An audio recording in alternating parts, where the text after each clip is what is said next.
Okay, I'm going to keep reading in the dark. Chapter 4, Rulers of Terabithia.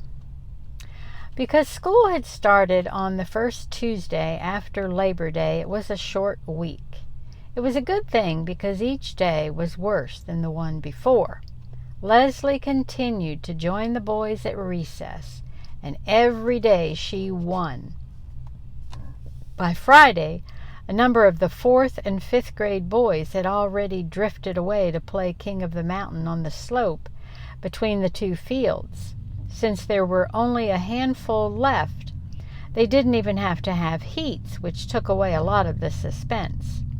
Running wasn't fun anymore, and it was all Leslie's fault. Jess knew now that he would never be the best runner of the 4th and 5th grades, and his only consolation was that neither would Gary Fulcher.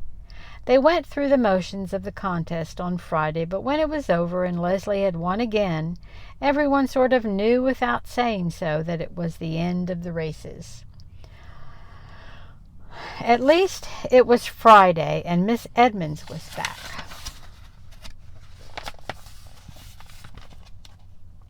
The 5th grade had music right after recess. Jess had passed Miss Edmonds in the hall earlier in the day, and she had stopped him and made a fuss over him. "Did you keep drawing this summer?" "Yes'm." "May I see your pictures, or are they private?" Jess shoved his hair off his red forehead. "I'll show you 'em." She smiled her beautiful, even-toothed smile and shook her shining black hair back off her shoulders. "Great," she said. "See you." He nodded and smiled back. Even his toes had felt warm and tingly. Now, as he sat on the rug in the teacher's room, the same warm feeling swept through him at the sound of her voice.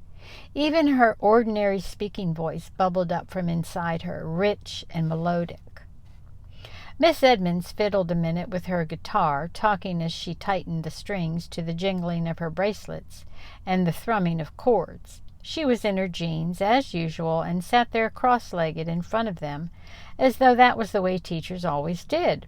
She asked a few of the kids how they were and how their summer had been. They kind of mumbled back. She didn't speak directly to Jess, but she gave him a look with those blue eyes of hers that made him zing like one of the strings she was strumming. She took note of Leslie and asked for an introduction, which one of the girls prissily gave. Then she smiled at Leslie, and Leslie smiled back. The first time Jess could remember seeing Leslie smile since she won the race on Tuesday. "What do you like to sing, Leslie?" "Oh, anything." Miss Edmonds picked a few odd chords and then began to sing, more quietly than usual for that particular song. "I see a land bright and clear, and the time's coming near, when we'll live in this land, you and me, hand in hand." People began to join in, quietly at first to match her mood, but as the song built up at the end, their voices did as well, so that by the time they got to the final "Free to be you and me," the whole school could hear them. Caught in the pure delight of it, Jess turned and his eyes met Leslie's. He smiled at her. What the heck?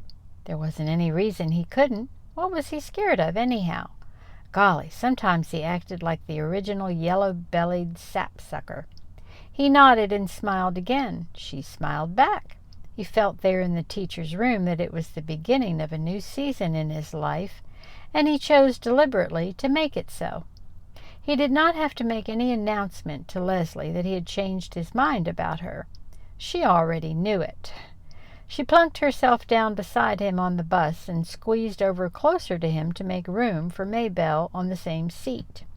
She talked about Arlington, about the huge suburban school she used to go to, with its gorgeous music room, but not a single teacher in it as beautiful or as nice as Miss Edmonds.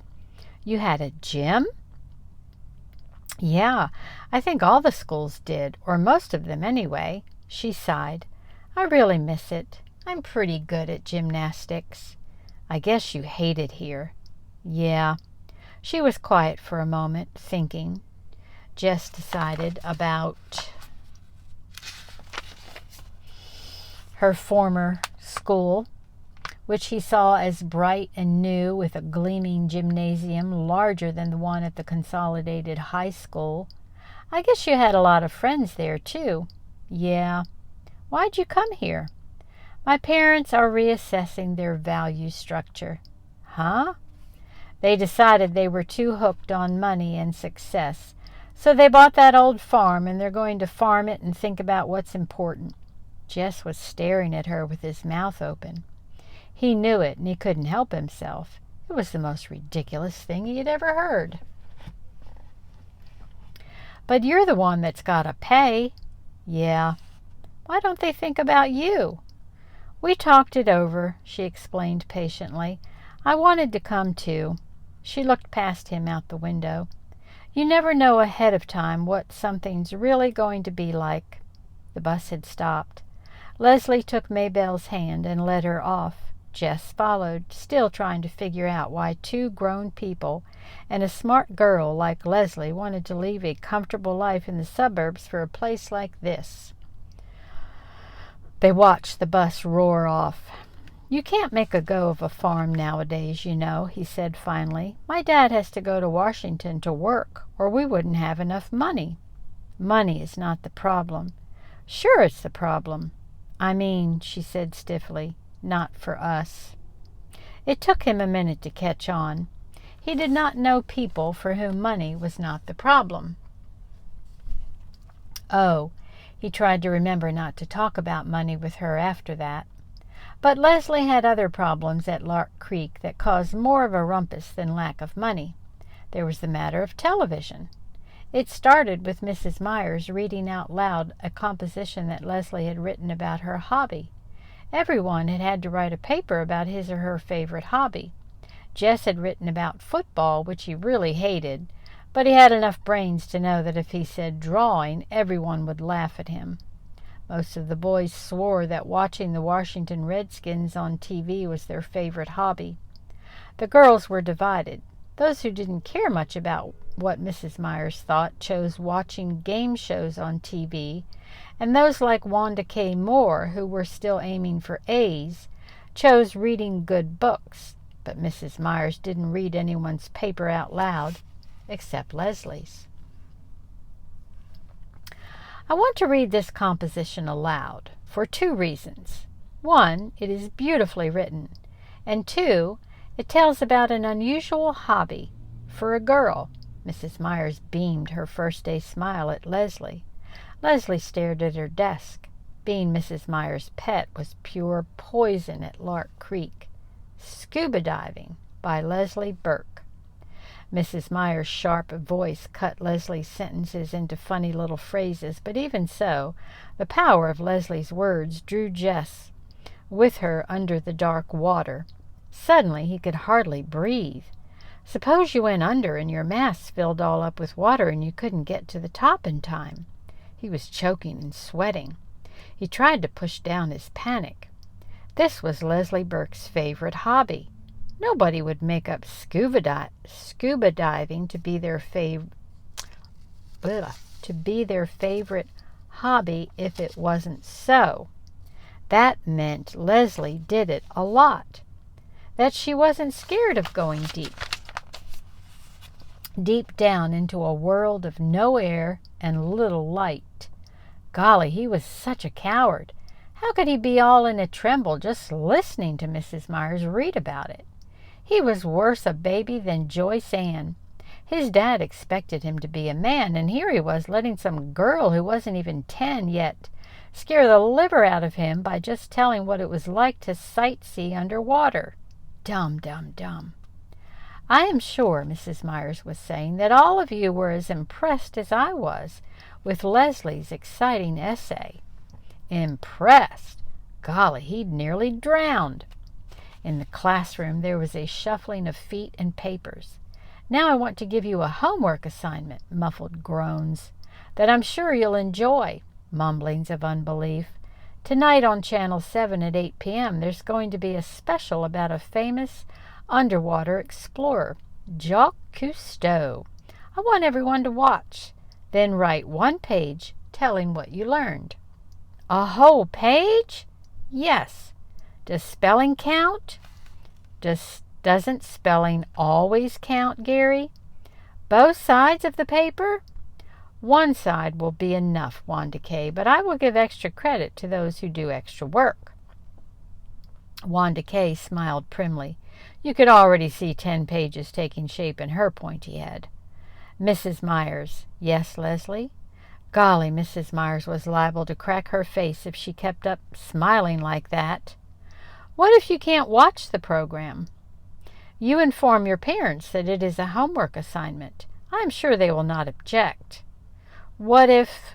Leslie's voice faltered. Then she shook her head and cleared her throat so the words came out stronger. What if you don't have a television set? Golly, Leslie, don't say that. You can always watch on mine. But it was too late to save her. The hissing sounds of disbelief were already building into a rumbling of contempt. Mrs. Myers blinked her eyes. Well, she blinked some more. You could tell she was trying to figure out how to save Leslie, too. Well, in that case, one could write a 1-page composition on something else. Couldn't one, Leslie? She tried to smile across the classroom upheaval to Leslie, but it was no use. Class, class, class! Her Leslie smile shifted suddenly and ominously into a scowl that silenced the storm. She handed out dittoed sheets of arithmetic problems. Jess stole a look at Leslie. Her face, bent low over the math sheet, was red and fierce. At recess time, when he was playing King of the Mountain, you could see that Leslie was surrounded by a group of girls, led by Wanda Kay. He couldn't hear what they were saying, but he could tell by the proud way Leslie was throwing her head back that the others were making fun of her. Greg Williams grabbed him then, and while they wrestled, Leslie disappeared. It was none of his business, really, but he threw Greg down the hill as hard as he could and yelled to no one in particular, "Gotta go!" He stationed himself across from the girls' room. Leslie came out in a few minutes. He could tell she had been crying. "Hey, Leslie," he called softly. "Go away." She turned abruptly and headed the other way in a fast walk. With an eye on the office door, he ran after her. Nobody was supposed to be in the halls during recess. "Leslie, what's the matter?" "You know perfectly well what's the matter, Jess Aarons." "Yeah." He rubbed his hair. If you just kept your mouth shut, you can always watch at my..." But she had wheeled around again and was zooming down the hall. Before he could finish the sentence and catch up with her, she was swinging the door to the girls' room right at his nose. Jess slunk out of the building. He couldn't risk Mr. Turner catching him hanging around the girls' room as though he was some kind of pervert or something. After school, Leslie got on the bus before he did and went straight to the corner of the long back seat, right to the 7th grader's seat. He jerked his head at her to warn her to come farther up front, but she wouldn't even look at him. He could see the 7th graders headed for the bus, the huge, bossy, bosomy girls and the mean, skinny, narrow-eyed boys. They'd kill her for sitting in their territory. He jumped up and ran to the back and grabbed Leslie by the arm. "You got to come up to your regular seat, Leslie." Even as he spoke, he could feel the bigger kids pushing up behind him down the narrow aisle. Indeed, Janice Avery, who among all the 7th graders was the one person who devoted her entire life to scaring the wits out of anyone smaller than she, was right behind him. "Move, kid," she said. He planted his body as firmly as he could, although his heart was knocking at his Adam's apple. "Come on, Leslie," he said, and then he made himself turn and give Janice Avery one of those lookovers from frizz-blonde hair, past too-tight blouse and broad-beamed jeans to gigantic sneakers. When he finished, he swallowed, stared straight up into her scowling face, and said almost steadily, "Don't look like there'll be room across the back here for you and Janice Avery." Somebody hooted. "Weight Watchers is waiting for you, Janice." Janice's eyes were hate-mad, but she moved aside for Jess and Leslie to make their way past her to their regular seat. Leslie glanced back as they sat down and then leaned over. She's going to get you for that, Jess. Boy, she is mad." Jess warmed to the tone of respect in Leslie's voice, but he didn't dare look back. "Heck," he said, "you think I'm going to let some dumb cow like that scare me?" By the time they got off the bus, he could finally send a swallow past his Adam's apple without choking. He even gave a little wave at the back seat as the bus pulled off. Leslie was grinning at him over Maybelle's head. "Well," he said happily, "see you." "Hey, do you think we could do something this afternoon?" "Me too. I want to do something too," Maybelle shrilled. Jess looked at Leslie. No was in her eyes. "Not this time, Maybelle. Leslie and I got something we got to do just by ourselves today. You can carry my books home and tell Mama I'm over at Burke's, okay?" "You ain't got nothing to do. You ain't even planned nothing." Leslie came and leaned over Maybelle, putting her hand on the little girl's thin shoulder. "Maybelle, would you like some new paper dolls?" Maybelle slid her eyes around suspiciously. "What kind?" "Life in colonial America." Maybelle shook her head. "I want Bride or Miss America." "You can pretend these are Bride paper dolls. They have lots of beautiful long dresses." "What's the matter with them?" "Nothing. They're brand new." "How come you don't want them if they're so great?" "When you're my age," Leslie gave a little sigh, "you just don't play with paper dolls anymore. My grandmother sent me these. You know how it is. Grandmothers just forget you're growing up." Maybelle's one living grandmother was in Georgia and never sent her anything. "You already punched 'em out?" "No, honestly, and all the clothes punch out too. You don't have to use scissors." They could see she was weakening. "How about," Jess began, "you coming down and taking a look at 'em? And if they suit you, you could take 'em along home when you go tell Mama where I am." After they had watched excuse me. After they had watched Maybelle tearing up the hill, clutching her new treasure, Jess and Leslie turned and ran up over the empty field behind the old Perkins place and down to the dry creek bed that separated farmland from the woods. There was an old crabapple tree there, just at the bank of the creek bed from which someone long forgotten had hung a rope. They took turns swinging across the gully on the rope. It was a glorious autumn day, and if you looked up as you swung, it gave you the feeling of floating. Jess leaned back and drank in the rich, clear color of the sky. He was drifting like a fat, white, lazy cloud, back and forth across the blue. "Do you know what we need?" Leslie called to him. Intoxicated as he was with the heavens, he couldn't imagine needing anything on earth. "We need a place," she said, "just for us. It would be so secret that we would never tell anyone in the whole world about it." Jess came swinging back and dragged his feet to stop. She lowered her voice almost to a whisper. "It might be a whole secret country," she continued, "and you and I would be the rulers of it." Her words stirred inside of him. He'd like to be a ruler of something, even something that wasn't real. "Okay," he said. "Where could we have it?" "Over there in the woods where nobody would come and mess it up." There were parts of the woods that Jess did not like. Dark places where it was almost like being underwater. But he didn't say so. "I know," she was getting excited. "It could be a magic country like Narnia, and the only way you can get in is by swinging across on this enchanted rope." Her eyes were bright. She grabbed the rope. "Come on," she said. "Let's find a place to build our castle stronghold." They had gone only a few yards into the woods beyond the creek bed when Leslie stopped. "How about right here?" she asked. "Sure," Jess agreed quickly, relieved that there was no need to plunge deeper into the woods.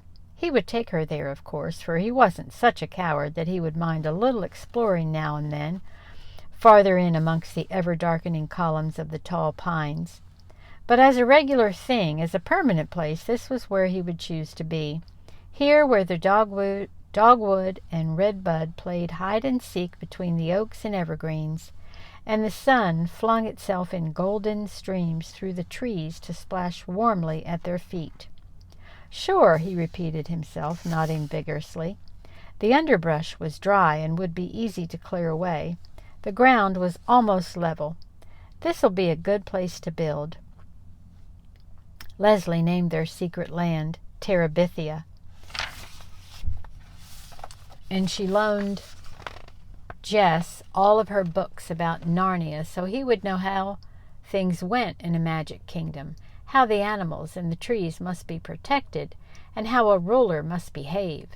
That was the hard part. When Leslie spoke, the words rolling out so regally, you knew she was a proper queen. He could hardly manage English, much less the poetic language of a king. But he could make stuff. They dragged boards and other materials down from the scrap heap by Miss Bessie's pasture and built their castle stronghold in the place they had found in the woods. Leslie filled a 3-pound coffee can with crackers and dried fruit and a 1-pound can with strings and nails. They found 5 old Pepsi bottles, which they washed and filled with water in case, as Leslie said, of siege. Like God in the Bible, they looked at what they had made and found it very good. "You should draw a picture of Terabithia for us to hang in the castle," Leslie said. "I can't." How could he explain it in a way Leslie would understand, how he yearned to reach out and capture the quivering life about him, and how, when he tried, it slipped past his fingertips, leaving a dry fossil upon the page? "I just can't get the poetry of the trees," he said. She nodded. "Don't worry," she said. "You will someday." He believed her because there in the shadowy light of the stronghold everything seemed possible. Between the two of them they owned the world, and no enemy, Gary Fulcher, Wanda K. Moore, Janice Avery, Jess's own fears and insufficiencies, nor any of the foes whom Leslie imagined attacking Terabithia could ever really defeat them. A few days after they finished the castle, Janice Avery fell down in the school bus and yelled that Jess had tripped her as she went past. She made such a fuss that Mrs. Prentice, the driver, ordered Jess off the bus, and he had to walk the 3 miles home. When Jess finally got to Terabithia, Leslie was huddled next to one of the cracks below the roof, trying to get enough light to read. There was a picture on the cover which showed a killer whale attacking a dolphin.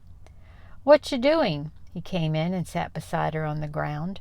"Reading. I had to do something. That girl." Her anger came rocketing to the surface. "It don't matter. I don't mind walking all that much." What was a little hike compared to what Janice Avery might have chosen to do? "It's the principle of the thing, Jess. That's what you've got to understand. You have to stop people like that. Otherwise they turn into tyrants and dictators." He reached over and took the whale book from her hands, pretending to study the bloody picture on the jacket. "Getting any good ideas?" "What?" "I thought you was getting some ideas on how to stop Janice Avery." "No, stupid. We're trying to save the whales. They might become extinct." He gave her back the book. "You save the whales and shoot the people, huh?" She grinned finally. "Something like that, I guess. Say, did you ever hear the story about Moby Dick?" "Who's that?"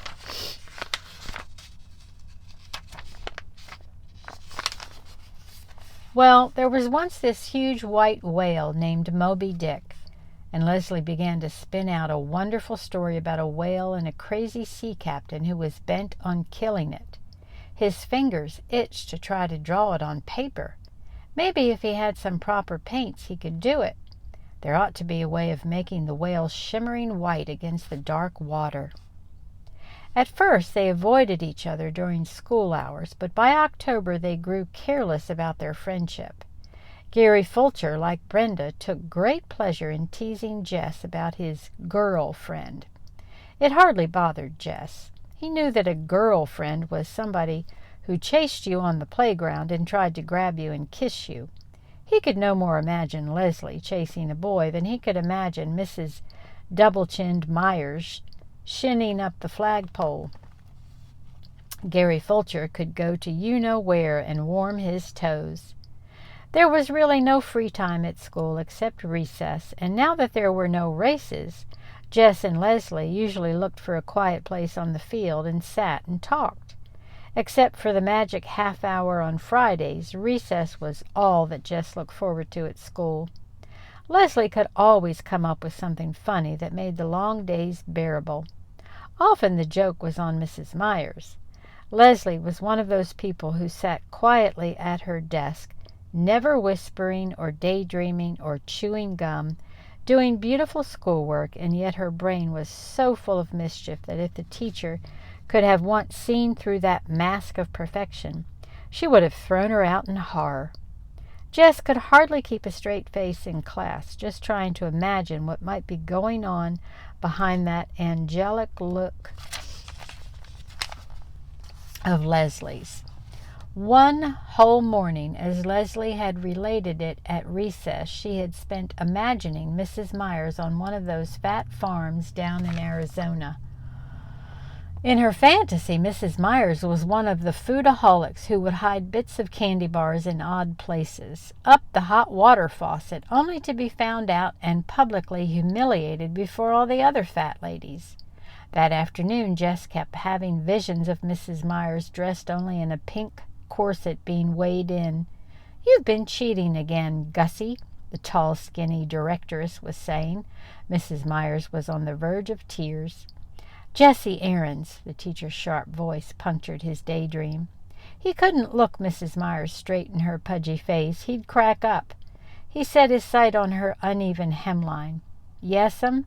He was going to have to get coaching from Leslie. Mrs. Myers always caught him when his mind was on vacation, but she never seemed to suspect Leslie of not paying attention. He sneaked a glance up that way. Leslie was totally absorbed in her geography book, or so it would appear to anyone who didn't know. Terabithia was cold in November. They didn't dare build a fire in the castle, though sometimes they would build one outside and huddle around it. For a while, Leslie had been able to keep 2 sleeping bags in the stronghold, but around the 1st of December her father noticed their absence, and she had to take them back. Actually, Jess made her take them back. It was not that he was afraid of the Burkes exactly. Leslie's parents were young, with straight white teeth and lots of hair, both of them. Leslie called them Judy and Bill, which bothered Jess more than he wanted it to. It was none of his business what Leslie called her parents, but he just couldn't get used to it. Both of the Burkes were writers. Mrs. Burke wrote novels, and according to Leslie was more famous than Mr. Burke, who wrote about politics. It was really something to see the shelf that had their books on it. Mrs. Burke was Judith Hancock on the cover, which threw you at first.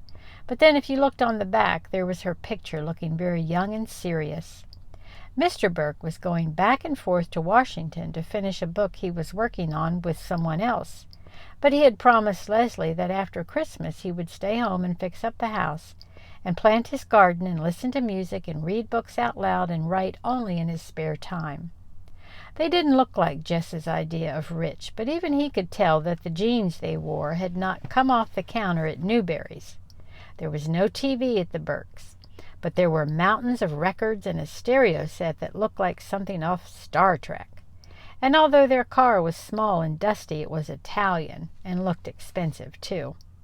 They were always nice to Jess when he went over, but then they would suddenly begin talking about French politics or string quartets, which he at first thought was a square box made out of string, or how to save the timber wolves or redwoods or singing whales, and he was scared to open his mouth and show once and for all how dumb he was.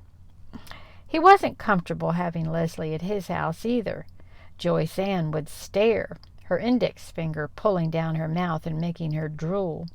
Brenda and Ellie always managed some remark about girlfriend. His mother acted stiff and funny just the way she did when he had to go up to school about something, or when she had to go up to school about something. Later, she would refer to Leslie's tacky clothes. Leslie always wore pants, even to school. Her hair was shorter than a boy's. Her parents were hardly more than hippies. Maybelle either tried to push in with him and Leslie or sulked at being left out. His father had seen Leslie only a few times and had nodded to show that he had noticed her, but his mother said that she was sure he was fretting that his only son did nothing but play with girls, and they both were worried about what would become of it. Jess didn't concern himself with what would become of it. For the first time in his life, he got up every morning with something to look forward to. Leslie was more than his friend. She was his other, more exciting self, his way to Terabithia and all the worlds beyond. Terabithia was their secret, which was a good thing, for how could Jess have ever explained it to an outsider? Just walking down the hill toward the woods made something warm and liquid steal through his body. The closer he came to the dry creek bed and the crabapple tree rope, the more he could feel the beating of his heart. He grabbed the end of the rope and swung out toward the other bank with a kind of wild exhilaration and landed gently on his feet, taller and stronger and wiser in that mysterious land. Leslie's favorite place besides the castle stronghold was the pine forest. There the trees grew so thick at the top that the sunshine was veiled. No low bush or grass could grow in that dim light, so the ground was carpeted with golden needles. "I used to think this place was haunted," Jess had confessed to Leslie the first afternoon he had revved up his courage to bring her there. "Oh, but it is," she said. "But you don't have to be scared. It's not haunted with evil things." "How do you know?" "You can just feel it. Listen." At first he heard only the stillness. It was the stillness that had always frightened him before, but this time it was like the moment after Miss Edmonds finished a song, just after the chords hummed down to silence. Leslie was right. They stood there, not moving, not wanting the swish of dry needles beneath their feet to break the spell. Far away from their former world came the cry of geese heading southward. Leslie took a deep breath. This is not an ordinary place," she whispered. "Even the rulers of Terabithia come into it only at times of greatest sorrow or of greatest joy. We must strive to keep it sacred. It would not do to disturb the spirits." He nodded, and without speaking they went back to the creek bank, where they shared together a solemn meal of crackers and dried fruit. Oh, that was a long chapter. Until next time.